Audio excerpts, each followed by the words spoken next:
Hola a todos. Muchas veces para entender un problema, como el tema de la pandemia, a mí me gusta mirar directamente el movimiento del dinero. ¿Por qué miro el movimiento del dinero? Porque posiblemente el movimiento del dinero sea lo que geopolíticamente esclarece muchísimo las situaciones. Te dice en esta circunstancia quién son los ganadores y quiénes son los perdedores. Eso deja muy claro hacia dónde va la intención, tanto del dinero como de las circunstancias. ¿Quién ha salido favorecido de todo esto? ¿Y quién ha salido perjudicado de todo esto? Porque la situación puede volverse tan extraña, tan anómala, como que el crecimiento económico mundial sea el mayor de los últimos 50 años. Y uno piensa, pero si estamos en plena crisis, en plena recesión económica, si hay un perjuicio al capital brutal de una infinidad de países, pues eso es cierto, pero lo otro también. La economía a nivel global va a crecer más que en los últimos 50 años, según el Fondo Monetario Internacional, y esa es la realidad que nos encontramos, pero a expensas del crecimiento del PIB, del Producto Interior Bruto, de unos pocos países. Unos pocos países han salido muy favorecidos de todo esto, de la pandemia, y otros países han claudicado, han caído. Su economía se precipita directamente al vacío. Y eso es lo que voy a explicar en el vídeo. Eso es lo que voy a contar de una forma muy sencilla para que todo el mundo lo entienda. ¿Quién ha salido beneficiado? Entre comillas, lo de beneficiado. ¿Quién ha sabido manejar mejor el tema de la pandemia? Porque si hablo de beneficio, podría hablar de intencionalidad. Y no quiero que se me malinterprete en lo que estoy diciendo.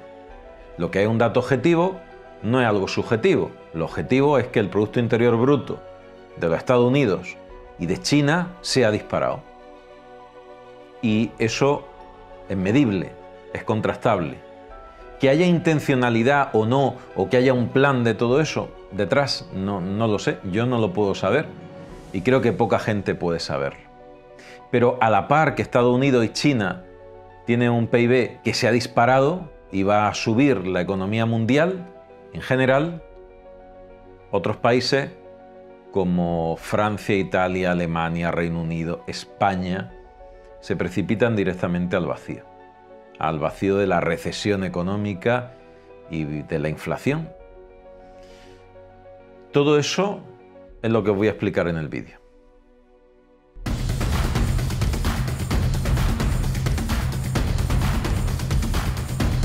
La economía de China crecerá un 1,6% este año, pero se expandirá un 7,9% el año que viene, según las proyecciones actualizadas en el último informe del Banco Mundial.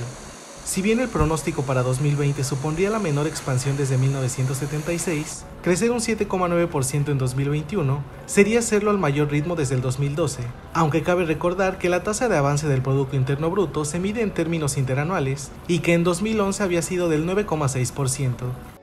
Como os comentaba, Estados Unidos y China son los grandes vencedores de la situación de la pandemia a nivel económico, posiblemente por el manejo que se ha hecho en los últimos meses, seguramente, es lo que ha marcado toda la evolución. Y los grandes perdedores, la gran perdedora, ha sido Europa. Europa ha pegado un batacazo a nivel económico tremendo. No solo a nivel económico, sino ha sido un batacazo alimentado por la catástrofe sanitaria que se ha vivido, por el malísimo manejo que se ha hecho de la pandemia. Son cifras, son números. Detrás de esos números hay catástrofes humanas, catástrofes personales, pero la realidad numérica que se nos muestra a nivel europeo es dramática, tanto a nivel sanitario como a nivel económico, arrastrado directamente detrás. La economía mundial se encamina en 2021 a registrar su mayor crecimiento en más de medio siglo y sin embargo las diferencias entre países se amplían y se puede provocar un desequilibrio absolutamente vertiginoso, tal y como nos advierte el Fondo Monetario Internacional. Mientras Estados Unidos lidera el crecimiento mundial y China está aprovechando su éxito en la lucha contra el coronavirus, precisamente donde surgió el problema, ahora resulta que es donde mejor lo han manejado, y la zona euro y la mayoría de los países emergentes, como pueda ser Brasil, van de cabeza económicamente. ¿Qué diferencia hay entre esta crisis, la del coronavirus, lo que estamos viviendo ahora mismo y la que sucedió en la crisis de la hipoteca subprime en 2008? Pues que la recuperación en 2008 se equilibró. Prácticamente todos los países sufrieron una debacle económica y salieron de ese problema al unísono, de forma equilibrada. Pero en este momento, a consecuencia de la irregularidad de la distribución de los recursos sanitarios y de la irregularidad de cómo se han manejado las crisis de la pandemia en unos países y en otros, unos con fronteras y políticas muy cerradas, otros de frontera abierta, unos con una anticipación al proceso sanitario que iba a devenir, esperándose al siguiente proceso de contagio, a la siguiente ola, y otros padeciendo la ola y luego haciendo una mala desescalada. Todo eso es lo que hemos visto, esas diferencias se han traducido automáticamente en una repercusión económica. Al margen de todo esto, hay otros factores que el Fondo Monetario Internacional echa en cara a algunos países, y es, por ejemplo, la presión fiscal aumentada. En España somos un ejemplo de aumento salvaje de la presión fiscal. Todo ello hace que la economía en recesión automáticamente se resienta aún más. El dinero huye, el dinero es muy huidizo cuando no hay una circunstancia favorable que le haga florecer, y la presión fiscal hace siempre que huya el dinero. Si bien las perspectivas de una mejora global se extienden en todo el mundo, esta perspectiva de mejoría es totalmente divergente y desequilibrada.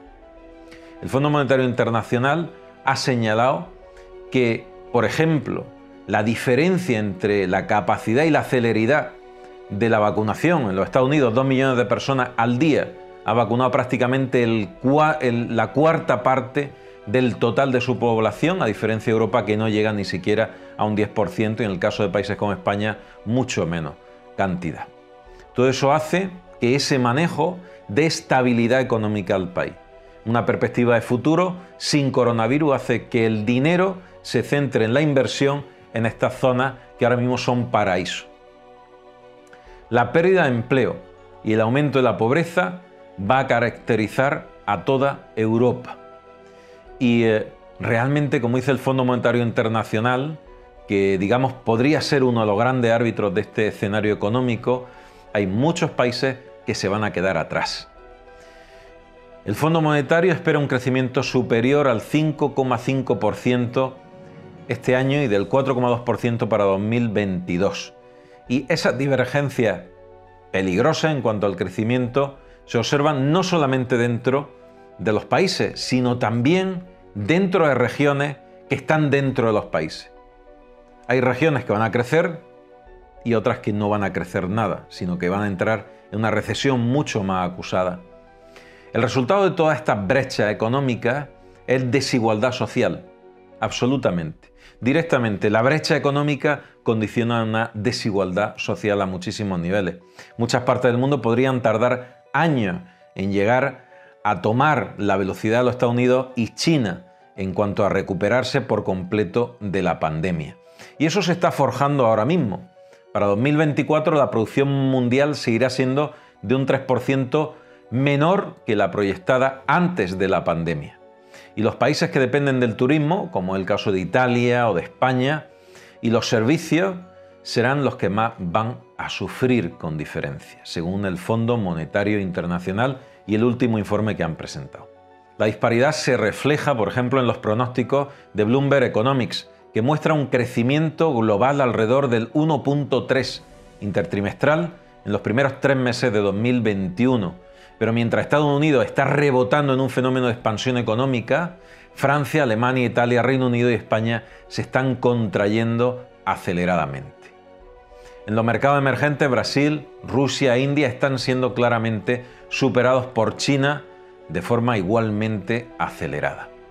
Para todo el año, Bloomberg Economics prevé un crecimiento del 6,9, casi el 7%, la mayor tasa de crecimiento de registro histórico que se remonta a la década de 1960. Y detrás de este optimismo selectivo de ciertos países, una amenaza del virus cada vez menor para los que han hecho los deberes, el propio estímulo estadounidense y los billones de dólares en ahorro acumulados por los ciudadanos de Estados Unidos han sido un colchón fundamental. mucho va a depender de la rapidez con la que los países puedan controlar la expansión del virus dentro de sus fronteras. La decisión es vivir sin el virus y volver a una normalidad real, o vivir con el virus y estar de ola en ola, entrando en confinamiento, en mayor recesión, en cierre de negocio y aumento del paro y la pérdida de puestos de trabajo. Cuanto antes se controle el virus dentro de la frontera de cada país, menor será la probabilidad de que el virus siga siendo una amenaza a nivel nacional e internacional para la economía. Y especialmente si se desarrollan nuevas variantes. Hay que sacar el virus del patio de atrás de nuestra casa cuanto antes, porque ya hemos visto que vivir con él es un grave error estratégico. Y a las pruebas me remito. El PIB en 2020 para España cayó un 11%. Los datos de Bloomberg Economics apuntan a que mientras Estados Unidos ha administrado dosis equivalente a casi una cuarta parte de la población, la Unión Europea, como he referido con anterioridad, no llega en global a un 10%. Y qué curioso que la Unión Europea no llega a un 10% porque solicitó 300 millones de vacunas, de las cuales no se facilitaron por parte del gobierno americano, y concretamente por las empresas que están en el territorio estadounidense, no se facilitaron las dosis previstas. Países como España pidieron 20 millones de dosis, de las cuales solamente han recibido 5. Todo ello ha sido un varapalo económico tremendo para Europa. Primero fue la llegada del virus, la catástrofe sanitaria, luego fueron los problemas económicos de financiación, luego fueron los problemas de suministro de vacunas, finalmente un golpe de gracia con el bloqueo del canal de Suez, que durará meses a nivel económico en cuanto a su repercusión por el abastecimiento de mercancías para diferentes tipos de fábricas, y ahora resulta que la diferencia económica en cuanto al crecimiento de algunos países respecto a otros viene dictaminada directamente por la capacidad de administrar vacunas a sus ciudadanos y la seguridad que eso está dando a los mercados financieros. Simplemente. Curioso cúmulo de desdichas para Europa, a nivel económico y a nivel sanitario. En cuanto a otros países, economías emergentes como México o Brasil, pues están por debajo del 6%. De vacunación en Japón, la cifra llega a ser inferior al 1%. También está sufriendo su economía brutalmente. Otro gigante con pies de barro. También juega un papel fundamental los bancos centrales y la capacidad de los países para mantener las condiciones de flexibilidad económica durante un largo periodo, sin que haya riesgo para la inflación. El poner mucho dinero en circulación y que sea retenido por los mercados financieros, por las bolsas, hace que la inflación no llegue a las calles, pero por otra parte hace que la liquidez escasee y no haya dinero suficiente en la arteria de la economía de a pie de calle, de las empresas que lo necesitan. Tras reducir las tasas de interés y poner en marcha los programas de compra de activos el año pasado, las autoridades monetarias de distintos países empiezan a estar divididas en cuanto a las decisiones de qué hacer con esa liquidez, si poner más dinero en el mercado o no aumentar la liquidez, porque estamos llegando a un techo máximo de liquidez histórica, de dinero circulante. Paradoja también de la vida. Hay muchísimo dinero circulante, más que nunca, y sin embargo la economía entra en recesión porque ese dinero se está quedando directamente en los parques de los mercados financieros. Curioso. En este contexto, el mensaje de las reuniones entre el Fondo Monetario Internacional y el Banco Mundial es clarísimo para todos los países y esperan que Estados Unidos se lo transmitan como mensaje. No es momento de retroceder en los estímulos a su economía, pero a la economía de pie de calle, a la economía de empresa, no a la economía de grandes instituciones. Esa no nos sirve absolutamente para nada a los ciudadanos de a pie. El argumento se dirige fundamentalmente a Europa, particularmente a Alemania, por su larga historia de rigor y presión fiscal. Deben de levantarse el pie del acelerador de la fiscalidad de los ciudadanos. Ese es un mensaje que lo están dando una y otra vez. Pero es muy sencillo de entender como ciudadano sin saber nada de economía. Si yo tengo un negocio, me hacen cerrar y encima de todo tengo que pagar no solo los impuestos, sino más impuestos, evidentemente la asfixia económica que genera sobre la empresa va a tender a que esa empresa antes o después claudique y cierre. Sobre todo si previamente tenía ya un problema de financiación, un problema de liquidez o un problema de gestión. Las empresas que ya iban mal caen definitivamente. En Europa, el Fondo de Recuperación de conjunto en la Unión Europea de 750.000 millones de euros, aproximadamente 885.000 millones de dólares, no comenzará a distribuirse hasta la segunda mitad del año. Eso es demasiado tiempo de espera para una empresa que se está asfixiando.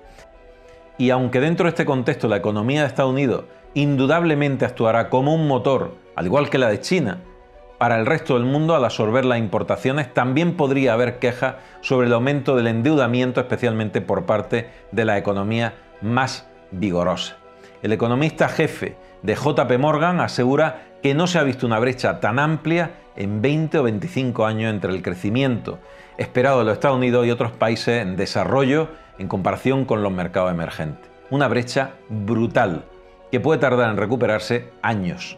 Eso debe de partir de la diferencia de distribución de los recursos sanitarios.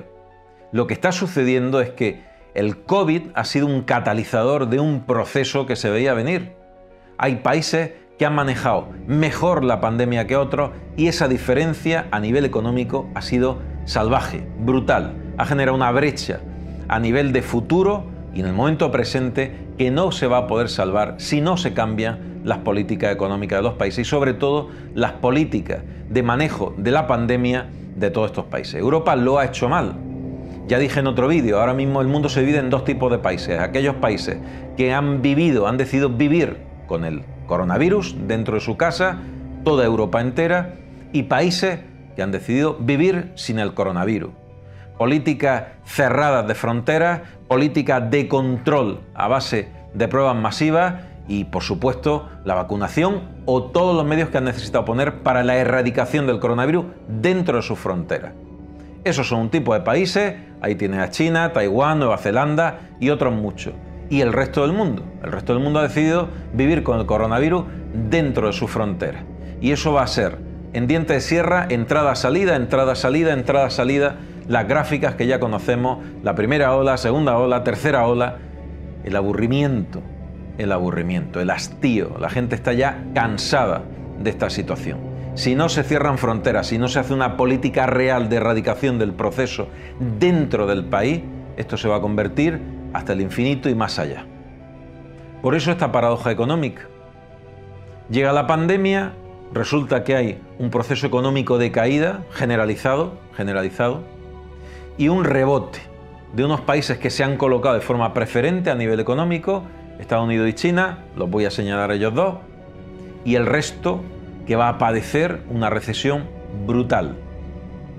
Al parecer, todo ello ha sido el arrastre de un mal manejo sanitario, un mal manejo social y un mal manejo económico en general de unos países y un buen manejo en el caso de los demás.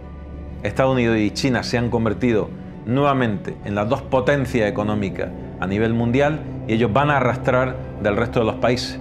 Pero no tengo claro hacia dónde van a arrastrar, si hacia arriba o hacia el fondo. Porque tanto la política de distribución de vacunas, la política económica, la política de aranceles y otras muchas, hace que Europa en este momento concreto, sea el gran cadáver económico del mundo. Comparando cuál era la situación en 2018-2019 y cuál es la situación 2020-2021 y posiblemente 2022 hasta 2025. Esa es la situación que tenemos. Conclusión, ¿qué va a hacer el Banco Central Europeo? ¿Qué directrices va a dar? ¿Van a seguir lo que dice el Fondo Monetario Internacional y la Reserva Federal? No lo van a seguir. ¿Van a tardar en dar la ayuda? ¿El dinero ese va a llegar realmente a la empresa? ¿Se va a frenar la destrucción de empleo? ¿O vamos a entrar en una fase de recesión con destrucción de empleo, con generación de empleo en precario y con pérdida gravosa, importante del poder adquisitivo del ciudadano de a pie? Esa es la gran pregunta. La respuesta yo no la tengo, no la sé. Tengo cierta idea, pero la respuesta no la sé. Espero que entren en razón y sean capaces de controlar, de dar una respuesta real al problema sanitario que tenemos, que no sigamos entrando y saliendo de procesos de confinamiento porque van a asfixiar la economía y después de ese control tenga la madurez como para disminuir la presión fiscal, tomar medidas reales de apoyo a nivel de ciudadano de a pie, de la empresa a pie, del bar de la esquina, de la empresa familiar, que tenga esa medida de forma real y que no lleguemos a donde vamos a llegar posiblemente. Espero que el vídeo haya resultado interesante. Os mando un fuerte abrazo y os veo en el próximo.